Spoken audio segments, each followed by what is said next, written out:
Live from downtown Traverse City by the shore of Lake Michigan, this is the National Writers Series. Located in the lower northwestern part of the state, the region has a robust arts culture, beautiful scenery, and of course, dedicated book lovers. Hosting more than 250 authors in 13 years, NWS recently welcomed best-selling novelists Ruth Ware, Geraldine Brooks, and Ann Patchett. The National Writers Series couldn't do this without you. I love NWS. Please welcome NWS co-founders Ann Stanton and Doug Stanton, a #1 New York Times bestselling author, to introduce tonight's event. Good evening. Hello. It's so nice to be here. I see many familiar faces in the audience, and welcome to the hi Jeannie, to the City Opera House in downtown Traverse City, Michigan. If you're one of the hundreds from around the country, North Carolina, Pennsylvania, Massachusetts, Illinois, I might be forgetting a few watching via our broadcast, welcome. If you come to Traverse City, please visit this grand building here on Front Street by the Bay. Hi, Sid, in Traverse City, Michigan. I'm Doug Stanton. I'm one of the co-founders of this outfit, and it's my pleasure to welcome you here on this winter evening. Hi there. I'm Ann Stanton. I'm the executive director of NWS, and I am honored to host #1 New York Times bestselling author Nita Prose. Her debut, yes, she's gonna be out here in a minute. Her debut book, The Maid, has sold more than 1 million copies, which is really unusual, by the way. When her publicist first told me about The Maid, I went out and bought a copy, read it in 2 days. I loved it. I wanted more. And fortunately, Nita came through with The Mystery Guest, which I also read in 2 days. It's a mystery with heart, so it's kind of my kind of book. Not a lot of graphic violence, which Doug happens to like, but it's true. Yes, unfortunately there isn't much bloodshed in this book, but we're glad to have her here anyways. Before we start the show, I want to take a moment. We did something interesting with this visit by Nita Prose. We had our first ever National Writers Series contest drawing, and those of you who bought a ticket were put into a barrel and drawn out by someone anonymously. And her name is Kayla Hendry. She's in the audience tonight, and Kayla won a free night at the Grand Traverse Resort. And there you go, Kayla. Now, the point of this is that Molly the Maid is the featured character in Nita's books. So, Kayla, you can stay at the resort gratis. Just you don't have to clean up after yourself, but do tip the maid. Nita wanted me to tell you that as well. A special thank you to our donors listed in your program guide. And first and foremost, I also want to say that this Opera House, this city where we're sitting tonight, is taking place on lands cherished and maintained for generations by the indigenous people of this area. And so to the Anishinaabe people, we are in your debt and we say thank you.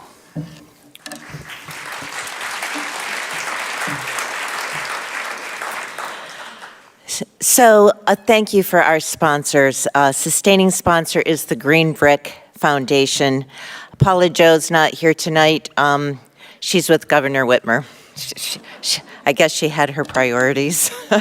Northgard Technology Group is our season sponsor.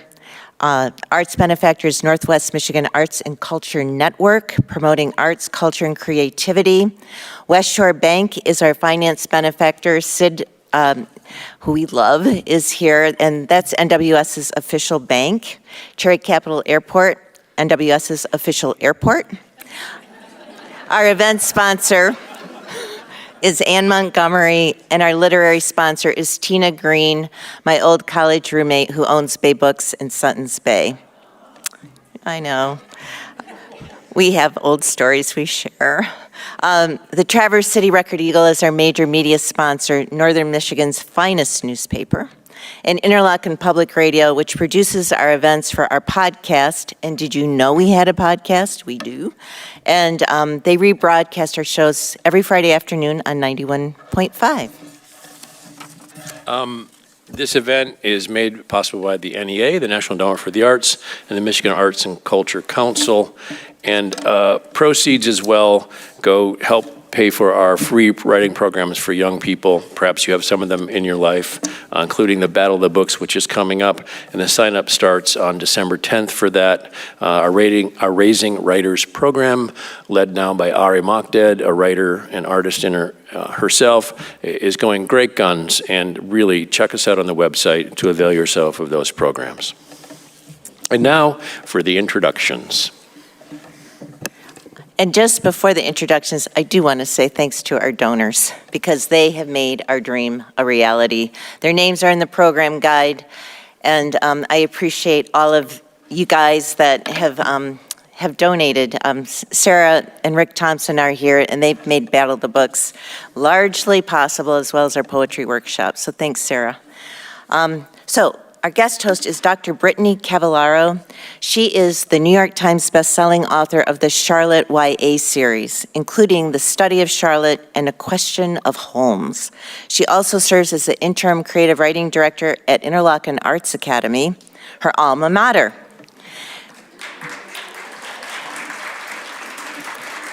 She co-authored the book Hello Girls with Emily Henry. Brittany received a Chancellor's Fellowship from the University of Wisconsin-Milwaukee, where she earned her doctorate in English literature. She lives in Traverse City with her husband and her golden retriever, Daisy. And also, that applause, I think, was from some of Brittany's students who've come in from Interlochen Arts Academy and their creative writing program to be here tonight. We appreciate your presence. Speaking of writing workshops, Nita Prose was kind enough today to go to North Ed, formerly TBA ISD in Traverse City, and be part of the creative writing workshop that NWS piloted several years ago with Teresa Scollin now at the helm there. And Nita had nothing but great things to say about those students, and we're really grateful for her presence in that classroom. It's transformative to have an author come in. You're a student, you've been bussed in from your home school at North Ed, and you're sitting there wondering, what in the world does it take to be a writer? And you have a professional come in to that classroom and model for you behavior. And I know from personal experience when I was a teenager that it's really transformative. So your support helps those kinds of things happen. It couldn't have happened without, however, Nita Prose, which, as Ann said, is a best-selling novelist. But what I found also interesting is she's published in over 40 countries and went to Iceland and all these other interesting places because of that, which I think she'll talk about with Bree. Her book, it was a #1 New York Times bestseller, a Good Morning America book club pick, and The Maid won the Ned Kelly Award for International Crime Fiction and was an Edgar Awards finalist for Best Novel. This is a high bar to meet as a debut novelist. Stephen King praised it as the most interesting and endearing main character in a long time. Universal has optioned The Maid and has secured the rights, has secured English actress Florence Pugh to star in the big screen adaptation.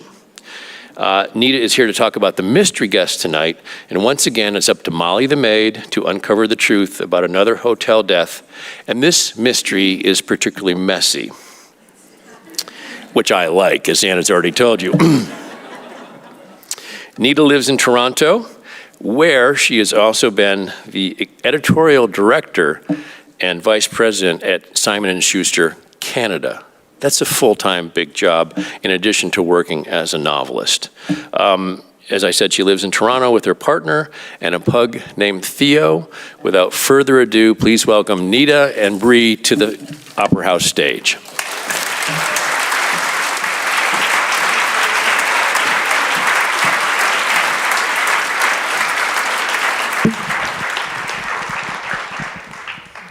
Hi. Hello. Hello, Traverse City. Hello. We are so excited to have you here tonight and to talk about The Maid and the mystery guest. And I wanted to start off just by asking you how you got the idea for The Maid. I heard it's a pretty good story. Yeah, well, I call myself an accidental novelist. I didn't mean to do this. Oops. You heard just a little while ago from Doug that my career for the last 20 years has been to be behind the scenes. So I feel very not behind the scenes right now. And I've worked as an editor. And every year as an editor, I would go to something called the London Book Fair in the UK. And that's where, agents and publishers meet, and we talk about all the books that we hope to publish in the coming years. And I was staying at a London area hotel, and I went out for a meeting, and I came back. I opened the door to my room, and I completely startled the maid who was cleaning it. And she jumped, and I jumped, and this is the really embarrassing part. In her hands, she had my track pants, which I had left in a horrid, sweaty pile on the bed because I'd gone for a run that morning and then changed for my business meeting. And she was trying to neatly fold those up, and she was embarrassed and I was embarrassed. And I thought to myself, my goodness, it is such an intimate and invisible job to be a roommate. I'd been staying in that hotel for days, so this woman, she knew everything about me. Everything about me. She knew the medicines I took, the makeup I wore. She knew what shoes I was wearing that day. She knew everything. And I knew nothing about her. So, it was one of those little brief moments that we experience as writers that somehow lodges in your brain. And a few days later, I was on my plane ride home going back to Canada. And I suddenly heard a voice, and it wasn't this sloppy voice right here. It was clean and crisp and polished and precise. Who do you think that was? Molly. So I heard that voice, and I didn't have any paper. I wasn't, as I said, accidental writer. I grabbed the napkin from under my drink on the plane, and I started to write what I was hearing. And I wrote everything down, and that turned out to be the prologue for my debut novel, which I didn't know I was writing at the time, called The Maid. That is a really good story. All true. How much room did you have on the napkin? Enough for a very tight, short prologue, and that's it. But see, it makes you be concise. It adds color, right? Exactly. Did you have a similar kind of lightning experience when you were coming up with the idea for the sequel, for The Mystery Guest? I did, So now I'm waiting for the next one. Please, strike me now, strike me. But I did. So, it became clear to me once I finished The Maid a few months later that it was quite successful, and my publishers were wanting more Molly. And I didn't listen to them. I was like, no, I don't want to hear that. But I did listen to you, the readers. And in my mailbox and in all my communications with readers, you were telling me one thing over and over again, and that was, I need more Molly. I want more Molly. Please give me more Molly. And that, when it came from you as readers, that meant something to me, and I knew I had to listen. The question was how to give you more without giving you less. We've all had the experience of turning to a series, whether that's a book series or a film, and the sequel is like, I didn't want to do that. I wanted to give you an offering that I felt really proud of and that wouldn't denigrate the character that I created and that now is owned by my readers. So it took me a little bit of doing, but I was struck by this lightning moment. And it, again, weirdly happened in the UK while I was on tour with The Maid. And I went to this tiny little museum outside of Brighton, and it was a castle museum. And inside, I came across the most unusual display. In a glass display case, there was the body of a mummified rat, and beside that rat, a single silver spoon. Oh, that's so good, though. It's so good. It's so good. See, that's a novelist right there, ladies and gentlemen. Only a novelist would look at something so weird and gross and go, oh, that's fantastic. And that's exactly my reaction. Then I read the little write-up on a piece of paper underneath, and as it turns out, it was actually a tribute to a maid servant who in the 17th century had worked in that castle, and she had been unceremoniously dismissed after having been accused of stealing silverware. And years later, when they were renovating that castle, the builders opened up the walls, and lo and behold, this is all true. What did they find but a rat's nest? And in that nest, the mummified body of a rat, and beside that, that single silver spoon, and that became the display in this castle. So for me as a writer, my mind just sort of did fireworks in that moment. I started to think about what a cautionary tale and what a parable this was. I could almost hear Gran, my character from The Maid, saying, you know, be careful what you assume. You know, nothing is ever as it seems. And most importantly, the truth, it never stays buried forever. And with these refrains sort of echoing in my mind, that became the tapestry for what I wanted to write next, which was a mystery on the one hand, and on the other, a kind of fairy tale for adults.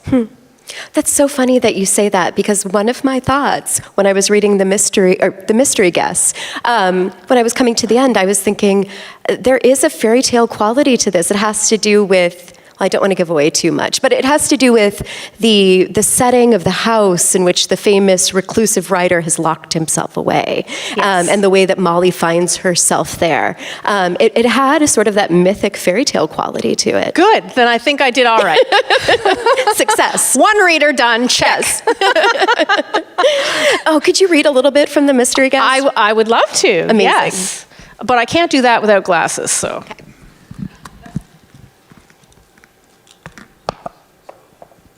Now, shall I do this here or over there? What do you think is best?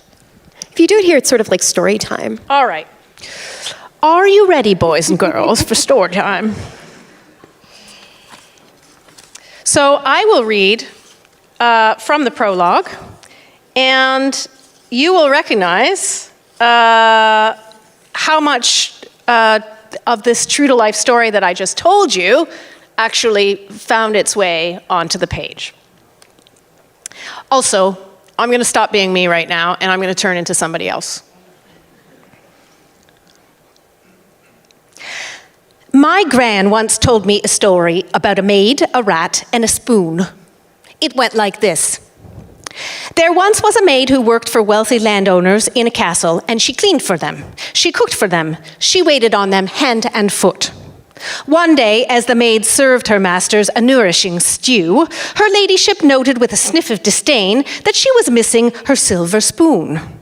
The maid was certain she had placed the spoon by her ladyship's bowl, but when she looked, she saw with her own eyes that the spoon had disappeared.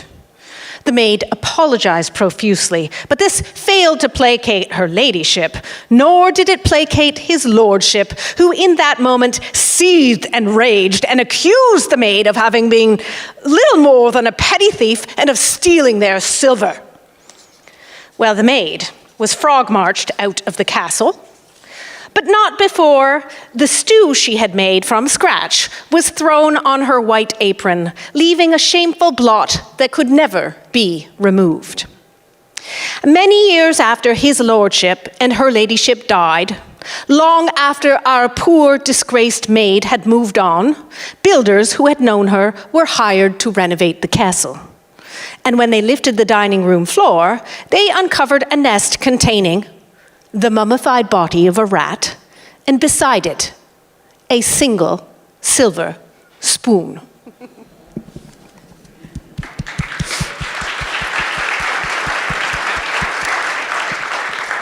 I love how clearly Molly's voice comes through in these books. I was thinking that as I was hearing you read, that is my experience of having Molly's voice in my head. Was that as it came to you on the plane? It is. And do you hear it like that? I do. I find that interesting. Yeah, well, there's something about the rhythm to the language that it sounds so prim, so precise, so hospital corner, Yes, in a way that the character very much is. Do you Yes. find that the voice is the thing that really sort of guides you as you're writing these books? Yeah, I don't think of myself as a mystery writer. I've written 2 mysteries, but to me, the mystery as a genre is a container. It's a vessel.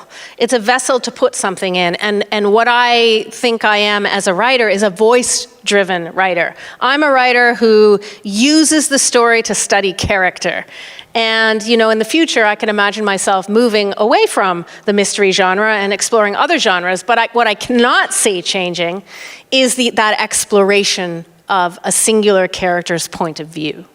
Yeah, that makes sense. Did you have any other inspirations for Molly as you were building her as a character and getting to know her? I did. There was a book many years ago that I'm sure some of you have read called Eleanor Oliphant is Completely Fine. Yes, by Gail Honeyman. Yeah.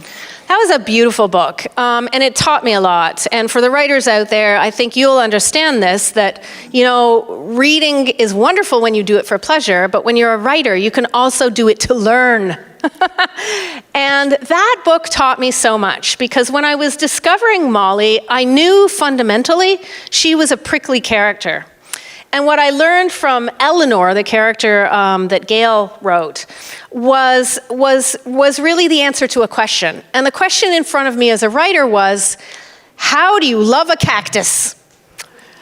And what I mean by that is sometimes you'll be presented, or you'll try and write about a character who's not immediately and obviously lovable.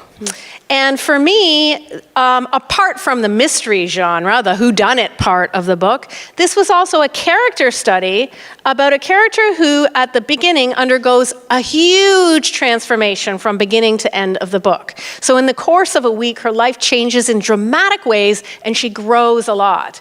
And also, hopefully, you as a reader get to sit inside her, become her, and see and experience life as her. And, there are moments perhaps where you as a reader might feel a bit frustrated with her. You might want to, reach into the pages and no, don't do that, you fool.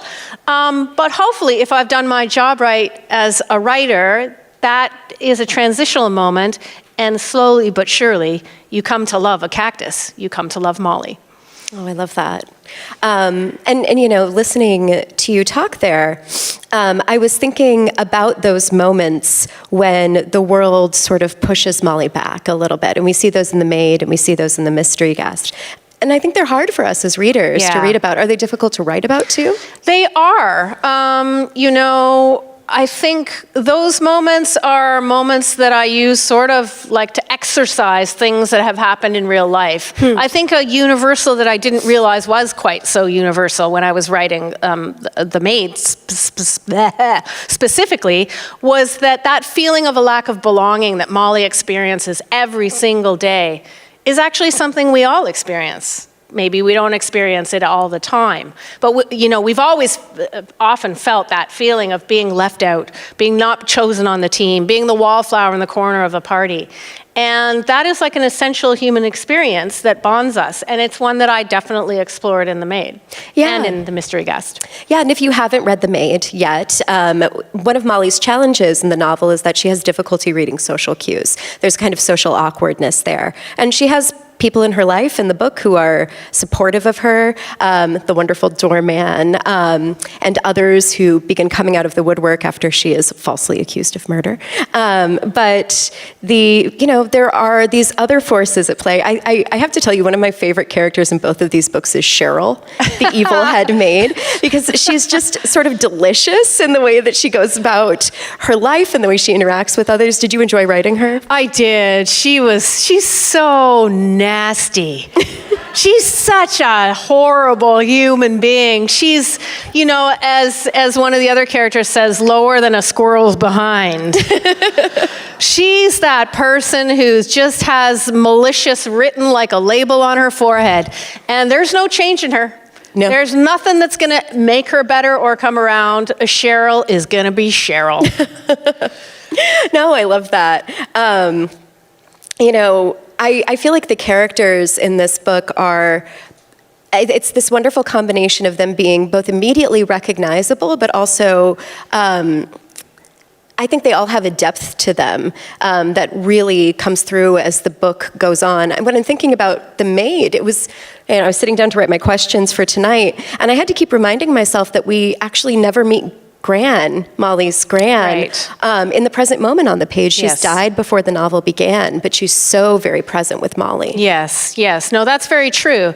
So, again, as this is a mystery novel, both novels are mystery novels, Gran has died at the beginning, and to me, this was a study of grief. You know, to entertain myself as a writer, I didn't just want to present you with a list of suspects that you would go off pinging until you found who actually killed J.D. Grimthorpe in the second book or Mr. Black in the first. Rather, I wanted that to be the engine driving the force of the plot, and for you to actually more hopefully deeply connect with something else, and that is the study of grief. You know, Molly needed a lot of help to navigate the world. As a 25-year-old, then later as a 29-year-old, you know, she's just getting a handle on how to be in the world as a social being.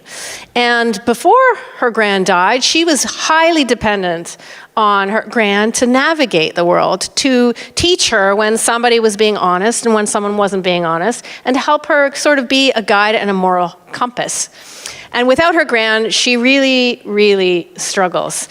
And, you know, for me, I wanted to investigate grief in that way. I don't know if any of you have ever experienced this with somebody where somehow in their absence, they become as present or sometimes even more present when they're gone, when they've died, than they were in real life. And that is something I've experienced profoundly with my own mother, who in many ways was a model for Gran. She was one of these women, and I think there are probably a ton like her in this particular crowd, that protected her family unconditionally, that loved beyond measure unconditionally and bravely for her family.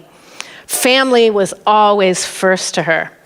And she used to talk in these little sayings. She was French-Canadian, so her sayings were hilarious because she would always mess them up, unlike Gran.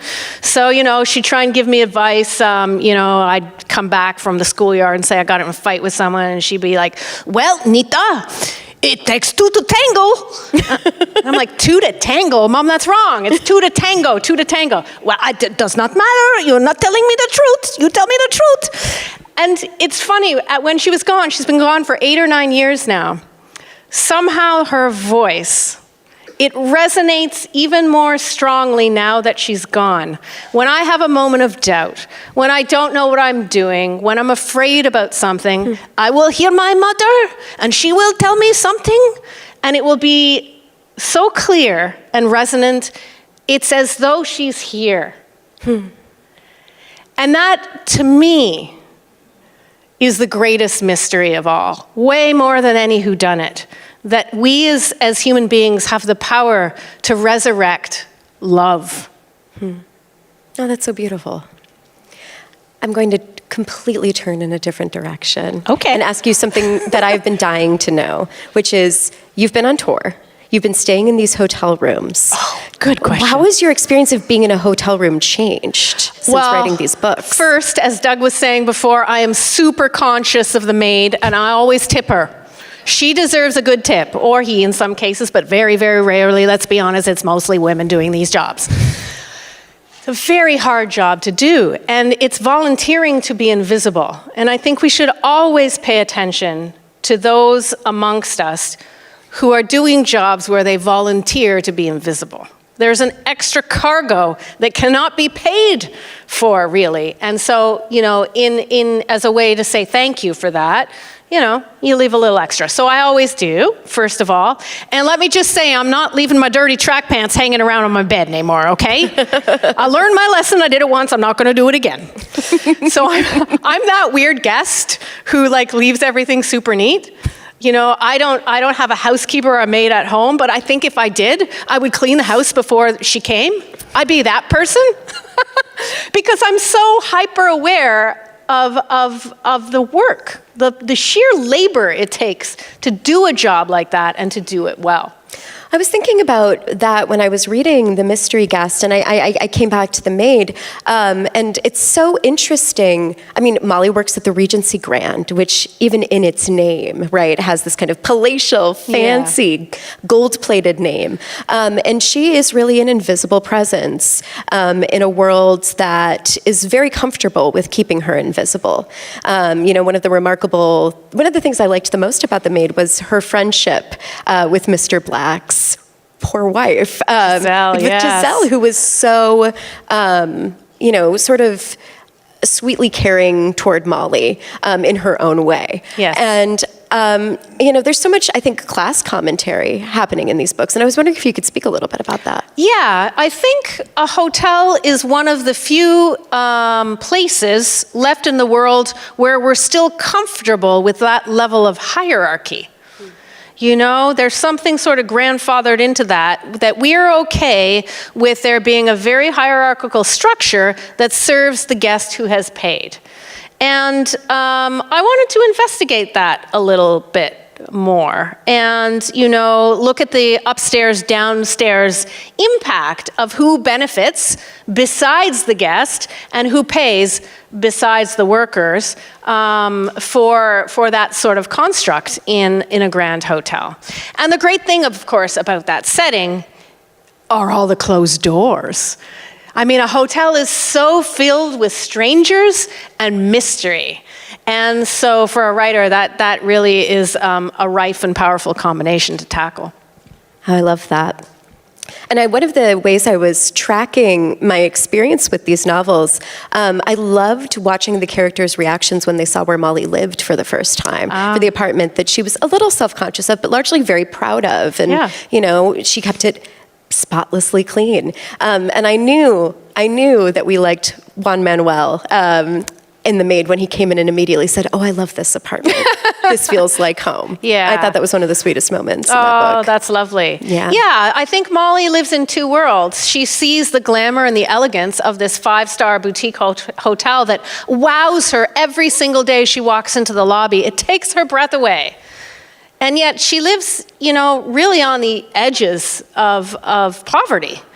And there are so many workers in our midst who live those extremities, especially in the service industries, where they can barely pay the rent, and yet they do a job where they are surrounded by luxury and excess. And I wanted to explore those polarities and also look at the difference between vacuous luxury and the real heart of home. Oh, I love that.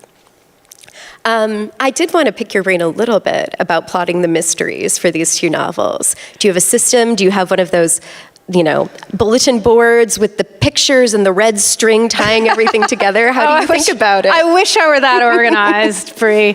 For me, that essential question that we often ask authors, and I think that you're getting to that, is like, are you a pantser or are you a plotter? So a plotter, of course, does all of that work ahead of time and has everything planned out, and a pantser flies by the seat of their pants. So I'm both. I do both at the same time. So when I start a novel, I need to know a few things. I definitely need to know the twists and turns.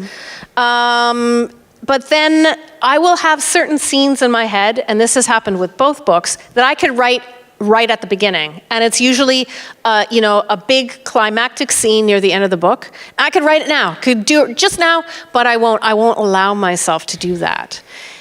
Because there's all this gray area between this emptiness that is unpredictable, and then I will only allow myself to write that scene that I know so much about by writing all the hard stuff before, doing that hard work that is really about the discovery of story, and where you as a writer might spend a whole day doing a whole lot of nothing, or write a scene that doesn't work only to write the right scene the next day, and so on.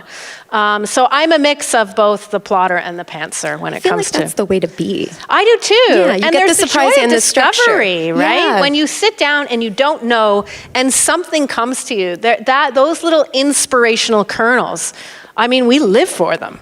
Well, it's the whole reason you write, right? That is the whole reason we write. The discovery on the page. Right. Yeah. Absolutely. Well, so is there some previous version of The Maid where you had planned maybe Cheryl to be the killer? I love that I want Cheryl to be the killer, but did that discovery ever, I guess, fundamentally change these novels? No, because those big twists and turns I knew in advance. So there's two big twists at the end of The Maid, which we will not reveal any spoilers, in case somebody has not read it. Those two things I knew at the beginning, so I knew who killed Mr. Black. I absolutely, most definitely knew from the beginning, and that never changed. The question was, How am I going to make it look like it could have been anyone? And that became, what the generative spirit of how I could move forward, chapter by chapter, scene by scene. Did you have to do any research into what life is like as a hotel maid when you were writing Molly? And what did that look like? How did you do it? Were you cleaning? Cleaning I've done my fair share of, so I feel like I've earned my stripes in that department. However, I did have to do some research about what it would be like to be a maid in a hotel. And so what I did, and I'm not going to name the hotel, so don't even ask, what I did was I would go to a hotel and I would see how the staff were dressed, and often they're in a uniform, a very simple uniform most often, usually a pressed white shirt and black pants. I would study the uniform, then I would come back wearing the uniform. Would you clean in it? I wouldn't clean, but I would try to open as many closed doors as I could. See, and this is why I can't tell you the names of the hotels. No. So you would come back to the hotel, you're saying. This wasn't like back at home. You would go. How many doors did you get into? A lot of doors, Bree. Now, here's the thing. This is amazing. Here's the thing. If you walk into a place wearing something that looks like the uniform, even if you don't have a name tag, and you carry yourself with the proper energy, I deserve to be here, I work here, how can I help you? Oh my goodness, you would not believe how many doors can open. There were times. Where did you get in? I got into like the kitchens. Oh my gosh. I would be able to open a freezer. I'm telling you, I could get a lot of places. Now, in some hotels, obviously there are pass cards and that's prohibitive. But I tried to search out ones where that wasn't the case. Older hotels that didn't have, the highest levels of security, often very boutique hotels, however, and I would study details. So there's a detail in The Maid about when Molly is hungry through the entire book. She's actually on the verge of starvation. She does not have enough to eat. And I wanted this to be a very subtle drone note throughout, that she's always near fainting because she has no food. She lives on the fringes. She can barely feed herself. And I got the idea for that from being on one of my missions and seeing these beautiful trays being left in the hallway by guests who had ordered room service. And so often there would be half a sandwich or a jar of jam or some pieces of toast and an egg. And I thought to myself, she would be so hungry. And she would be passing, it actually makes me weep. She would be passing that food in the hallway and she would be so tempted to shovel it into her mouth. And she would hear Gran, waste not, want not, waste not, want not.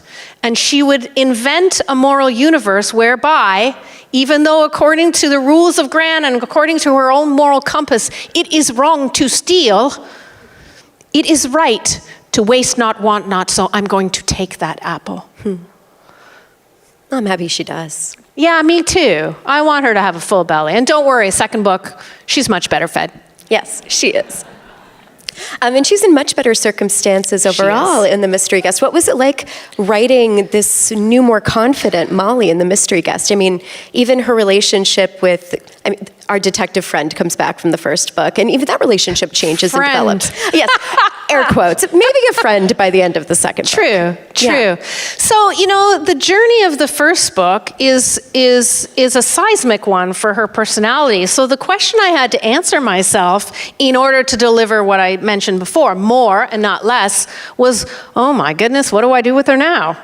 She's grown a lot by the second book. It's 4 years later. She's now the head maid in the hotel. She's gotten so much better at social cues, and she's actually, really good at her job. Better than most of us could ever be, in fact. She's born for it. She's born for this job. She's so very good at it. But I had to find a new tapestry, a new thing for her to discover. And if the first book is about, a discovery of who she is as a person and an acceptance of herself as a person, the second book is about her exploration of Gran. And I think this is true about us too. You can't really know other people You can't build empathy and compassion for other people unless you know yourself first. That is called wisdom and experience, and it definitely comes with age. And so we see an older Molly here who now feels fairly comfortable in her skin. She knows she's different, and she's fine with it. And if you're not, well, you're the one with the problem, not her.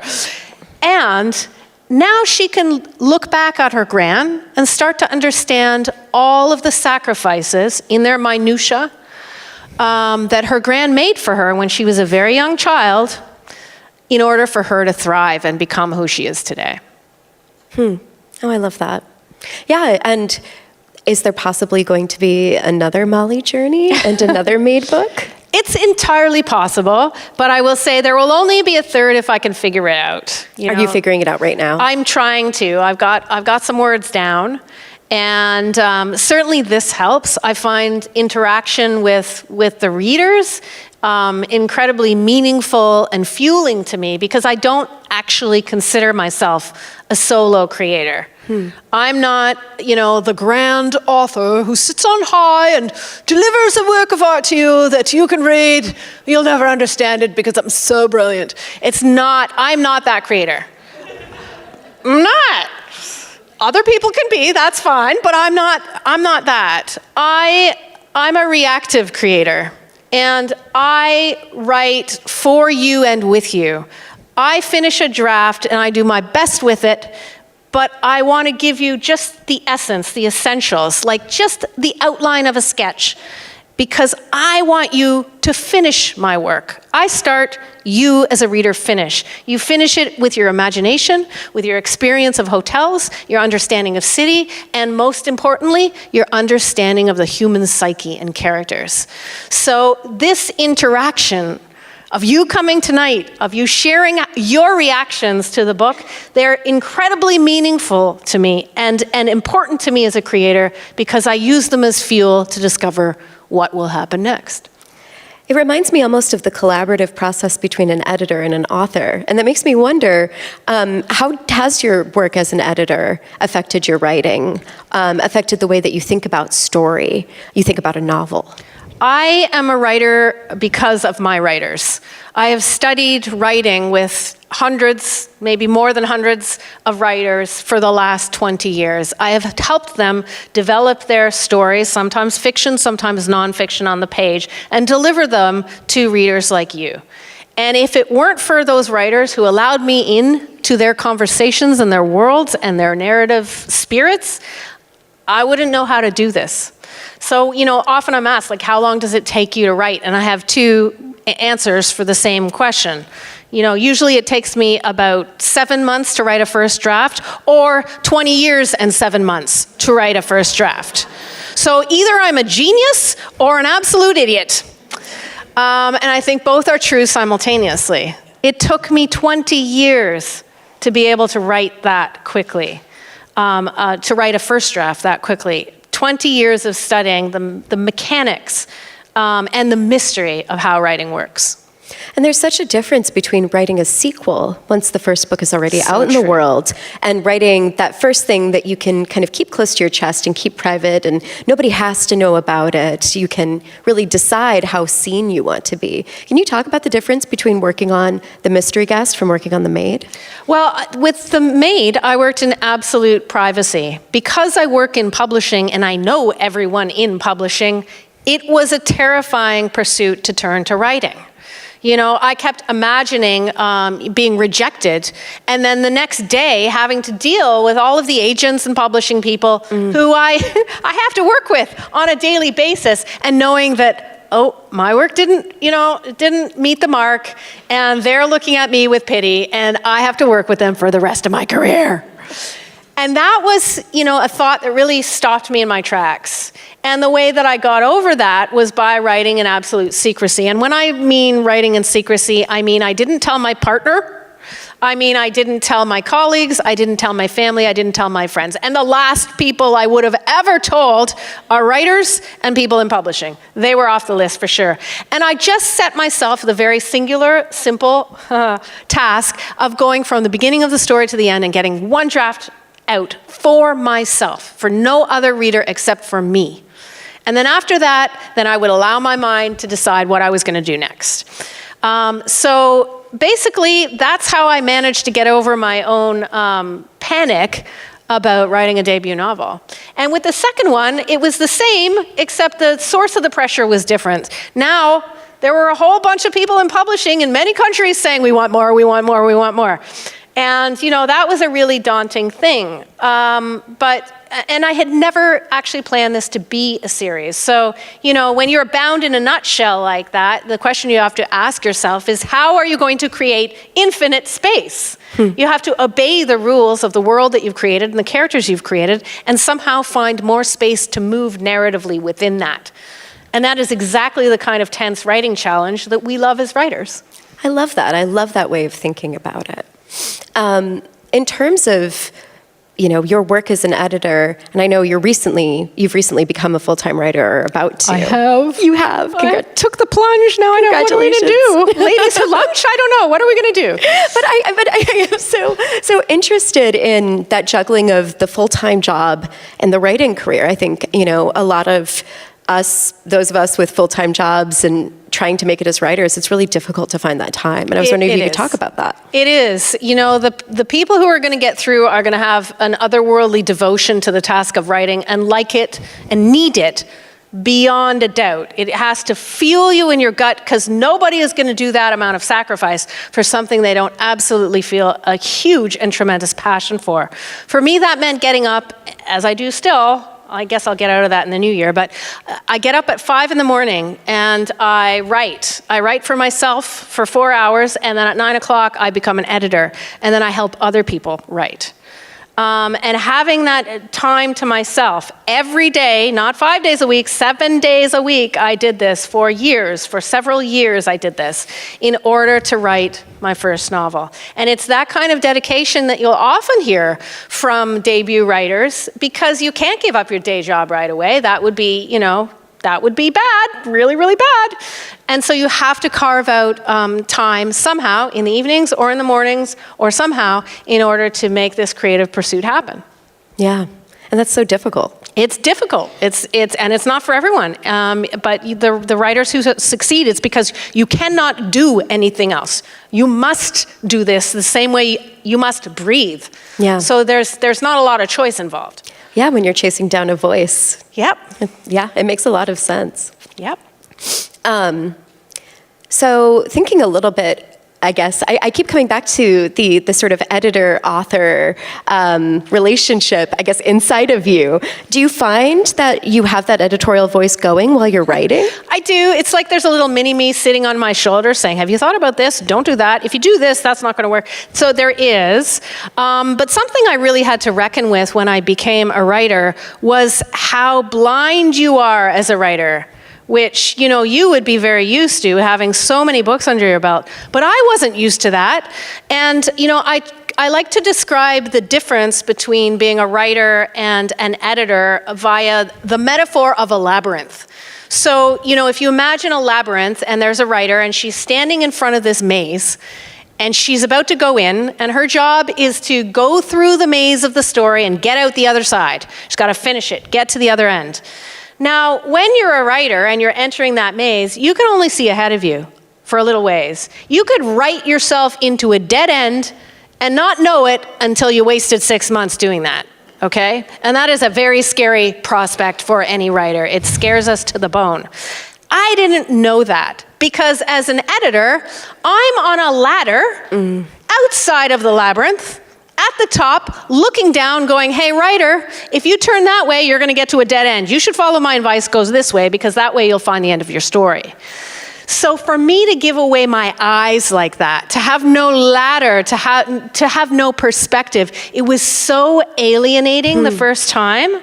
Oh my goodness. I've always had respect for writers, and I feel their vulnerability when I work with them. That is, utterly obvious. Oh, but to feel it myself, to feel just how, weak and, wishy-washy one can feel about one's own work, how you can be consumed with self-doubt. That is something I really understand fundamentally in my gut now because I've experienced it.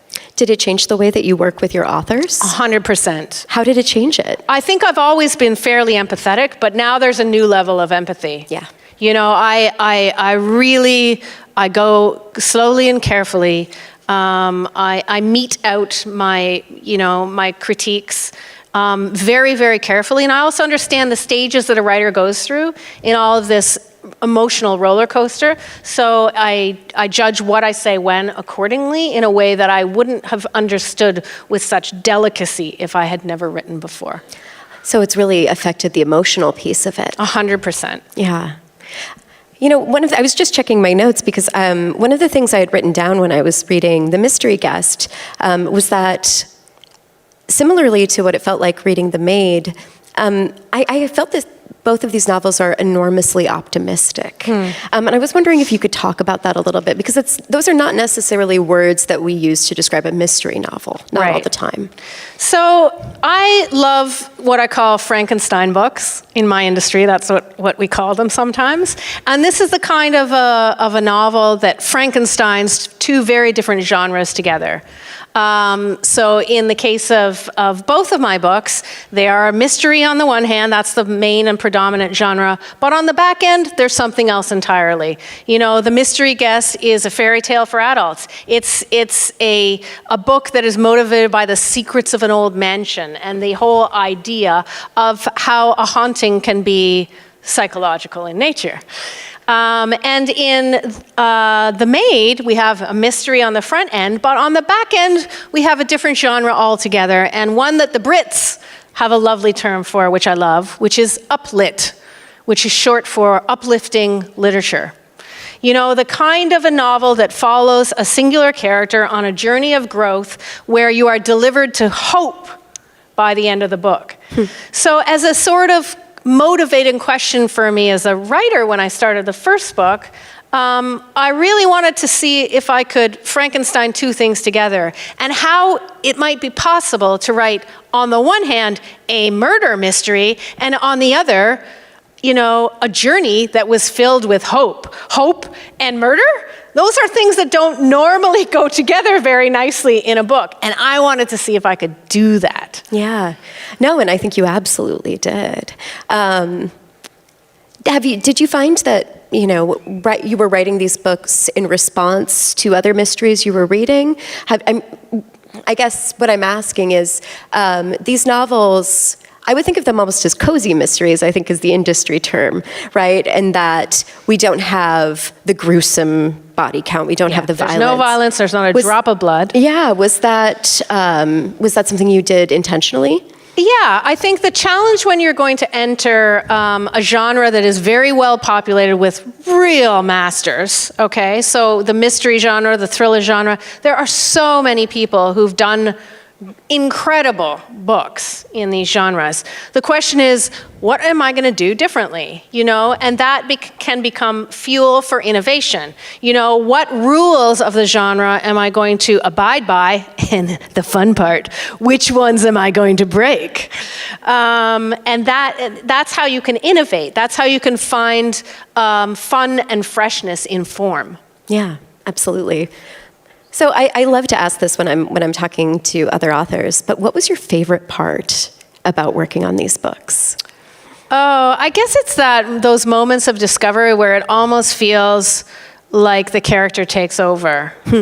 Where you had no idea when you were sitting down that morning what was going to happen, and a moment later there's this electricity or this spark of action that you could not have predicted. And I find that very hopeful, I suppose, that we have within us this imaginative spirit and this desire to create that can take you in all new directions, and that is really fundamentally an investigation of the human experience. I love that. Is there a particular moment that you can remember where you felt that sort of pushing you in a different direction than you'd intended? It's more about like how you take a moment in real life and how it gains even more truth in the fiction than it had in real life. So I can give you an example. So, I never named the hotel. I never named the city that the hotel is in, or the cities at all in either book. And I will not say that I based the Regency Grand Hotel on a singular hotel. I did not. However, many years ago, when I was working for a different publishing house, Penguin Random House, before I worked for Simon & Schuster, every day on my commute to work, I would pass the King Edward Hotel, which is in downtown Toronto. It's a boutique 5-star, very regal hotel, and it's got this beautiful red carpet lining 3 steps to a golden portico, and it had a doorman.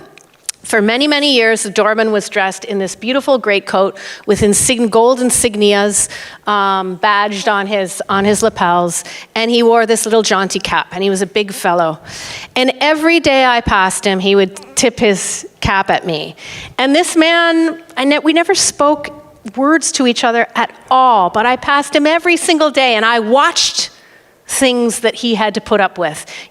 Some wealthy woman with her 18 million bags and that was like berating him, and he was always stoic and acted with such dignity. Or a rock star who stumbled out of a limo and puked on his shoes. And again, he just would wipe it off, and he'd be so stoic about it all the time. And every time I passed him, he would tip his hat, and I would think to myself, my goodness, imagine if he could be your grandfather.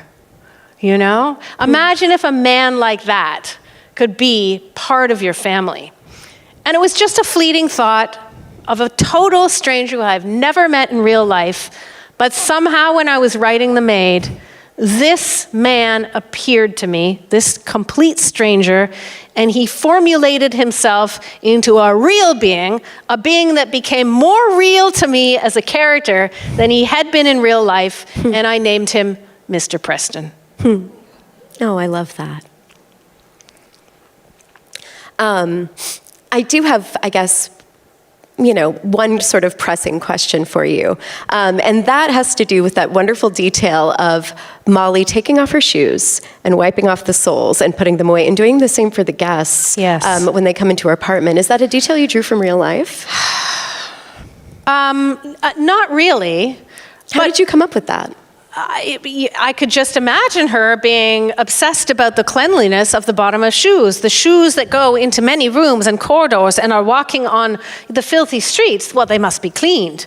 But what I discovered, and this is one of those moments of natural discovery, when we go back into the past story when Molly is a child in The Mystery Guest, she's 10 years old, and she's working alongside her gran in this luxurious, foreboding mansion where her gran works as a maid. When they entered that mansion, I did not know it when they walked in, but gran would be the one to wipe off the bottoms of their shoes. And then suddenly I realized where Molly learned that and where gran learned it too. She was forced to do that in that mansion by a different character. And then in Molly's life, it becomes a touchstone and a ritual and something else entirely. Right, and she invests it with a new meaning that isn't nearly as dark as the meaning that Gran had for it in the past. Yeah, absolutely. Yeah. I'm going to glance at my questions because I know that I am forgetting to ask you some of the things that I jotted down now. I do have a question here to ask you if you're more fastidious about cleaning your house now. I love a clean house. I just don't like cleaning. So it's a conundrum. The only thing I really like about cleaning is when it's done. So yeah, my house tends to be fairly clean, but I dread every minute that I have to clean. Now that being said, at the end of every workday, I have to have a clean desk. And at the start of the next workday, I need a clean desk. If it's not clean and orderly, I don't feel like I can begin. There's something ritualistic about that is motivating for me. Do you have other things you do that help you get back into a manuscript or a story you're working on? I just saw the look you just gave me was like, oh, do I have to talk about this? It's so bad. Like, I have this natty old sweatshirt hoodie thing. And I put that on at the beginning of my workday, and I tighten it around my head, and I look like a total fool. Wait, do you have the hood up? I put the hood up, and I tighten it so it's just this much of just this much of my face coming out. And that's how I start. And I call it my writing cave. But it's one you can take with you. It's one I can take with me. Which is amazing. It's portable. It's super ugly. And I do a few minutes just like that. Like out of this little circle of my face comes the writing energy.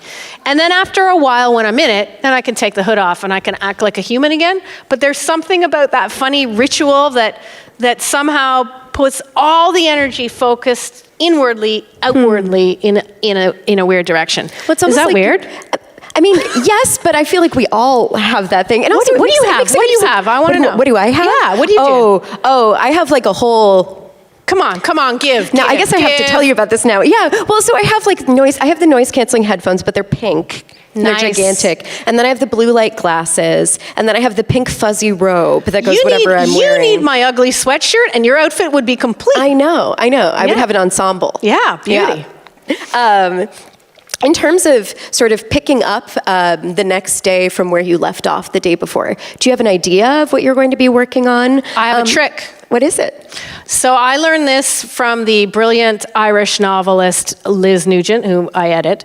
And she gave me a really great tip years ago about this. I wonder if this is a piece of advice that has also been given to me. It's quite possible because it's so smart, and I think we pass these little nuggets around to each other. Yeah. And she said, just don't finish your sentences. Yes.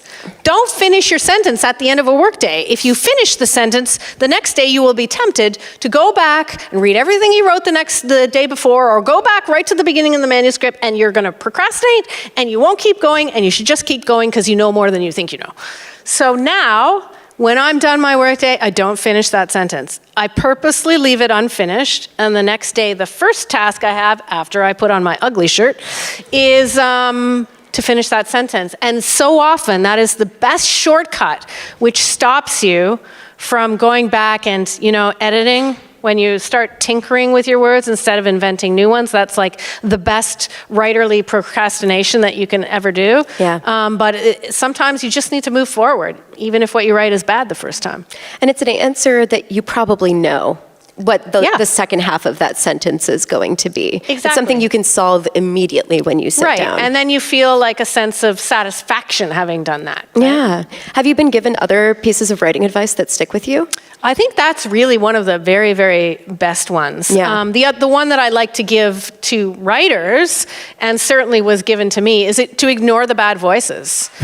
Part of the writing process is to, tackle your own demons. So my demons come in the form of constant voices that tell me, you're not good at this, you suck, you're an editor, you shouldn't be a writer, you have nothing to say. Oh, the list goes on and on and on. There's such a lovely, comforting voice. So I know, nice. Don't you love it? It's like Cheryl. It is like your own personal Cheryl. It's like your own personal Cheryl. Thanks so much. That's how I want to start my day. So I have to ignore all of that. It's like weird, horrible, sticky mud I have to get through. And, I think a lot of writers struggle with self-doubt. We often struggle with the very notion of giving ourselves the permission to express on the page. And that's what those voices are trying to say, is like, you shouldn't do this. You shouldn't do this. It's not right. And, my job as a writer, and our jobs as writers, as creators, is to ignore that voice and keep going anyways. Yeah, and it's the hardest thing to do. It's so hard. So what would you say to someone who came up to you and said, I want to write a mystery novel, or I want to write a novel that's sort of voice-focused like Molly? What advice do you give in those moments? To investigate the character. Certainly if it's a voice-driven narrative, the most important thing you need to know is your character. And what finds itself on the page is only 10% of what is. So you as a writer, to earn the belief of the reader who knows this is fiction, right? Every reader enters a novel going, yeah, this is all made up crap. It's all made up. We know it's made up. There's a writer. They invented it. It's not real. But to earn your belief in the story and the characters, the writer has to know 100% of everything about the characters and the world, when only about 10% of that will find its way on the page. The other 90% that you hold as a writer is all about belief. It's about earning the belief between the lines. Oh, I love that. That's lovely. I'm going to take a look here at my little green notebook and see what else we haven't chatted about yet. Yeah, I did want to ask you if you had any difficulties writing on deadline after writing for yourself. I'm very deadline oriented, and I think that's a gift of being an editor. Yeah. We are constantly writing and editing towards deadlines. So that is a lifestyle I think that journalists are very good at because they're so deadline driven, and that editors are very good at. So that's the one piece I didn't have and still don't have much of a problem with. Give me a deadline and I will write to it. I can't promise it'll be good, but I'll get her done. How do you sort of release that fear of sending an imperfect thing off to your editor? Because that's one of the hardest things to do, I think. You just keep doing it. Yeah. There's a more important question, and that's the only thing that you can be certain of is, have you done your utmost? Have you tried everything that you know how to do to get this manuscript in as good a shape now as you can possibly make it? And that's the job. That everything else, well, that's why publishing is a team. It's your editor's responsibility at that point to open up your eyes to blind spots you might have. Well, and we really do, I think, tend to think about writing as this very lonely profession. Well, it is. Up alone in your bedroom. But it is so comforting to remember that you do have this team. You have your editor. You have the other people at the house that you're working with after your first book most of the time, right? Who are there to help you. And, it's interesting you say that because so often people think of those roles as almost adversarial, which they are not. But the other role that gives me the most comfort when I feel lonely as a writer is the reader. It's them. Like when I feel really alone in the process, I'll think of them. I will honestly think of my ideal readers and ask myself, what do they want from you? What can you give them? How can you give them on the page a story that will have meaning to them as it does to you? And that will sometimes bring me back to what the heck I'm doing at 5 a.m. in the morning when everyone else is asleep. I mean, it's 5 a.m. It's hard to know what you're doing. I think. Exactly. So, who is an ideal reader for a Nita Prose book? I think it's somebody who can go on a journey where, there's genre on the one hand, but on the other hand, they have to be super interested in character. If you really love police procedurals and facts, I'm probably not your writer. I can point you in the direction of John Grisham and many other wonderful, wonderful writers who are really good at specificity and at creating worlds that reflect a kind of ultimate truth in our reality, but that's not what I do. I create a hyper reality that has this floating feeling to it where you can finish the details. One of my favorite things that has happened in these books is when readers tell me the name and they name the city where they think the books take place. So where do you think this book takes place? Where do you think these books take place? What cities did you imagine? Toronto, New York. Chicago. Montreal. London. So every time a reader comes up to me and says, I know that was the Baglioni in London, I will say, you're correct. That is absolutely the correct hotel. And the next one will come up to me and they will say, oh, that was the Waldorf Astoria in New York. I know it was. And I will say, yes, you are right. That was the Waldorf Astoria. And I will say, whatever, because you are all right. And I consider that actually one of the greatest compliments you as a reader can give me. Because in my pursuit to create this hyper-reality where there's emotional truth, but not always factual truth, you, as my co-creator, filled in the details with your own experience, and you created something out of nothing with me. I love that. And I think from the signals I've been getting, it is perhaps time to turn to these co-creators and see if they have questions for you that you can answer. So I think we have a pair of microphones here and here, and a handheld mic that can float up top. If you're unable to get to a microphone, if you put your hand up, someone will be able to bring a microphone to you. And so, yeah, we'll just give it a second. And if you have a question, go ahead and come to the microphone. If you can't go to the microphone, go ahead and put your hand up and someone can bring you a mic. We'll just wait a second while we all get situated. Should we tap dance? We could. We could do our little number that we were practicing I know, but then they're backstage. going to film it and put it on TikTok. It's going to live in infamy. And then they're going to ask you to do it every time you do a new event. Oh my goodness. I know. And then I'm going to have to take you on the road with me. I know, we're going to be a show. It's going to be like Chicago with the tap dancing. With really bad dancers. I know. Like a Chicago that you wouldn't pay to see. That's what it's going to be. All right. So it looks like we have some questions here. Yes. Lauren Ambrose did a great job narrating the book. Didn't she? Is she narrating the mystery guest? Yes, thank goodness. And thank you for noticing how good she was as the audiobook narrator. That can go badly wrong. And I remember getting like a whole bunch of auditions. So like having a tape of like, I don't know, 6 or 7 actresses. And when I heard her voice, I just got this spine-tingling feeling. Like all the hairs on my arm were raised. I'm like, oh, it's her. It's her. She's got it. So it delights me that she's done both. Thank you. Over here. Your ugly hoodie that I'm sure is ugly in the most charming way. Do you have a backup for that when that one is in the wash, or does it just not get washed? I mean, I'm going to be like that kid who loses their stuffy and becomes inconsolable. I've never actually thought about that before. What am I going to do? No, there's just one. You're going to give her nightmares now. Do we have any questions up top? Yeah. Hi. So one thing that I was wondering while I was reading, or that I was just thinking the whole time when I was reading the book, was that Molly seems like autistic.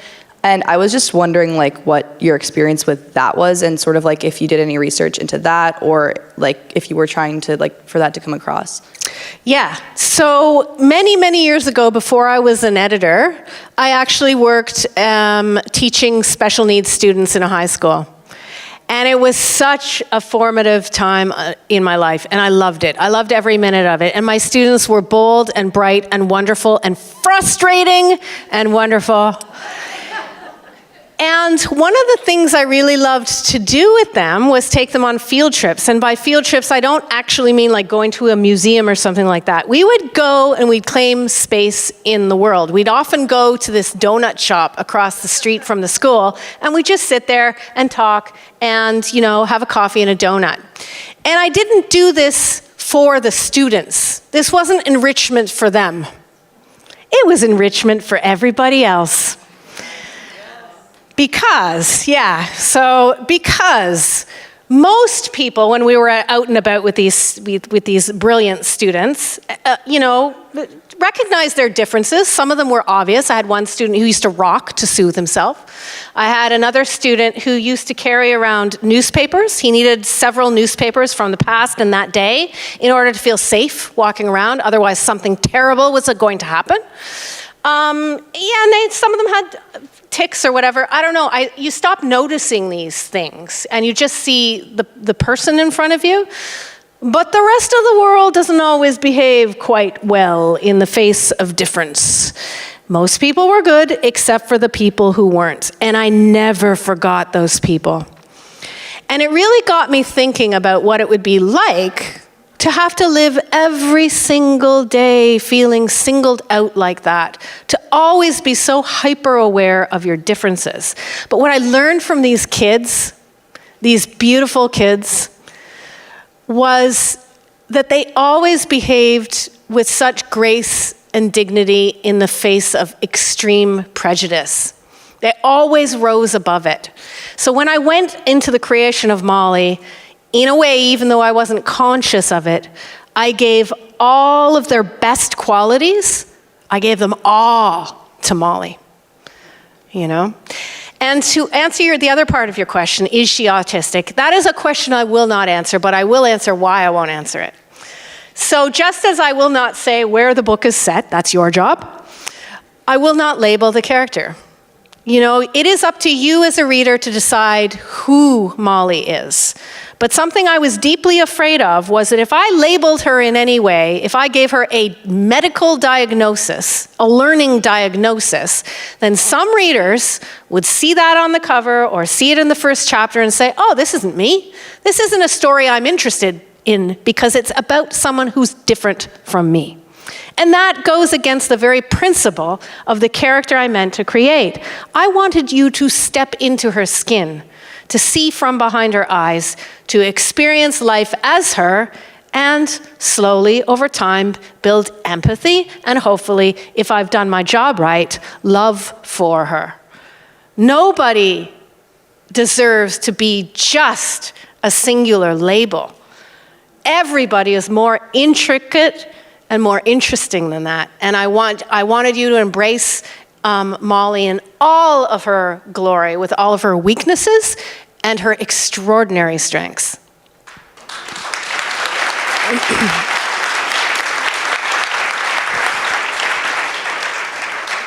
A question here. Hi there. I'm representing my book club of 20 years. Welcome to Traverse City. So we had just 3 quick questions, and then I'll sit down and wait for the answer. 1 is, why didn't you come up with a pen name because you're already in the industry? 2 was, did you save the cocktail napkin? And 3 is, as an editor, do you have a favorite author or 2 or 3? Okay, so don't go away, come back. I'm never going to remember all 3. So the first question was? Pen name. Pen name. So my real last name is Pronovost. It's spelled with a silent ST. There are so many O's in that last name, I still don't know how to spell it, and I'm 51 years old.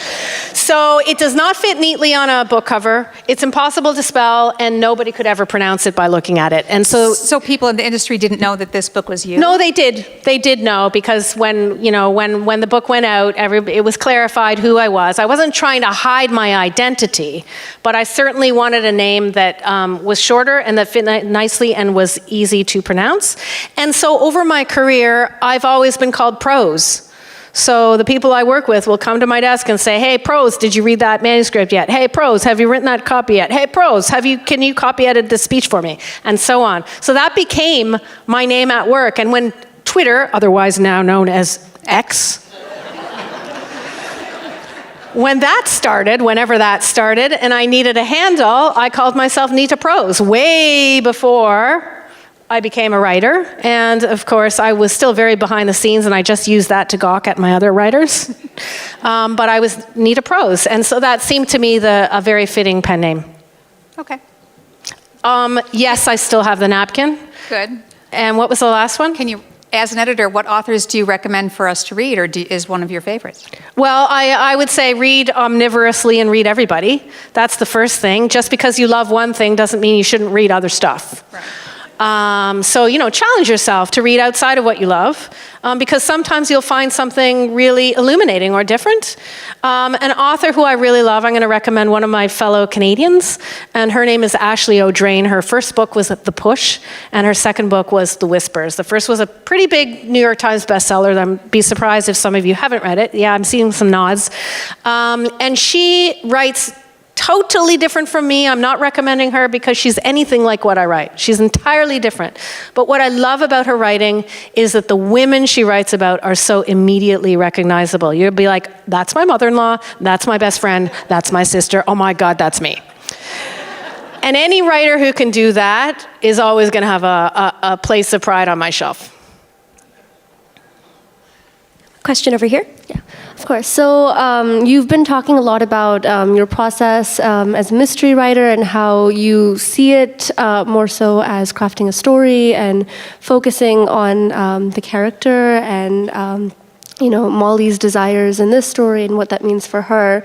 But I was interested in, at what point plot comes. If it comes, do you find yourself struggling with it? Because as a writer myself, I find it's one of the last things that comes. Yep, So, you're right. And then I also wanted to ask, because you experienced, I guess, the catalyst for the idea that became both of these books. How much of your childhood do you bring to this? Because of course the characters are much older, but I find this idea of isolation that Molly is in. I find that can be a common experience for a lot of us. Yeah, okay.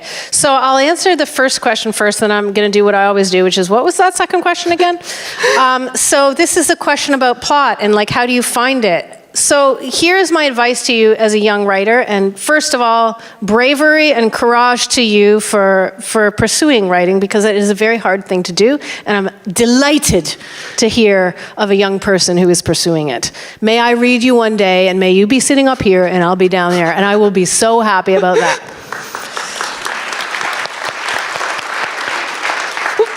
So what I would say to you as a creator is listen to the inspiration. So those moments of inspiration where you're like, oh my goodness, I just got a really great idea. Pursue it for as long as you can, because it is a gift from the gods. And then when that disappears, and inevitably it will, that feeling of inspiration does not last long. It's temporal. It's only going to be there for a minute. And then you're going to go, now what? I don't know what to do. I don't have any inspiration. Well, that's when the work starts. That's actually when writing starts, okay? So that's where you need craft and tools, all right? That's where a teacher is going to be able to instruct you on the right questions to ask yourself, where you can make really concrete decisions about how to drive your narrative, how to change your characters, how to set a dialogue that is going to spark new inspiration. So, you know, that old saying about inspiration and perspiration, it's true. Take the inspiration for as long as you can, and after that, it's all sweat. And then your second question, I see it's gone. It's just gone. I was just asking about how, I think you were already talking a little bit about, you know, how your life experiences might have shaped your writing, but this is more about like childhood, yes. Yeah. Everything I've ever experienced, everything that I know becomes a bigger truth in fiction. And that, to me, is the most wonderful paradox that keeps me writing, is that sometimes some experience from your childhood can teach you more through a novel than the actual lived experience of it. And that's why we write novels, because somehow through distilling story on the page, we can learn and we can teach, and we can have control over a narrative, over a story in a way we can't in real life. Thank you. Do we have any other questions up here? No, okay. Go ahead. All right, we have a question from someone on our live stream. Lee Elston says, how do you select the next book you want to read? I want to read, or I want to write? You want to read. Oh, well, I have this stack by my bedside. Anyone else have a stack? But yeah, I had a feeling. And I do it like everyone else does. What do I feel like? Romance? No, not tonight. Mystery? Maybe. Ooh, this is a nice book cover. I think I'll read the back. Oh, that sounds like something I could read right now. I think there is a lot of that happens. You know, when I'm really, truly reading for pleasure, I want something that's going to captivate and move me, or that matches the sort of feeling I'm after at the time. And then, you know, when I'm writing for research, that's an entirely different thing, because you know, there's that I'm reading for a mechanical issue often, and not so much for pleasure. But I think I do that just how any other reader does. It's that whimsical something about the book in front of you that somehow at that moment captures your imagination, or your best friend said it was good. That's a good way to do it. I think so. Yeah, it's the only way to do it. Any other questions? I think we have time for one more if anyone has one. And it's okay if not two. All right. I think that is it. This has been so lovely. Thank you so much. Thank you, Bree. Yes. Thank you all. Thank you. Thank you. Thank you, Bree, and thank you, Nita. And We'll join all of you out in the lobby to talk further with Nita and get a copy of her book, Personalized, that you have in your lap. And also, we're sending you away with some goodies from Cherry Republic. We'll mail them to you. They're quite heavy, but something to remember us by here. And thank you to Cherry Republic for doing that for us. Good night, everyone. We'll see you again. Thank you for joining us. Up next is Mitch Albom. He'll be at the City Opera House on December 13th. The event is also live streamed. Get tickets at nationalwriterseries.org. Good night.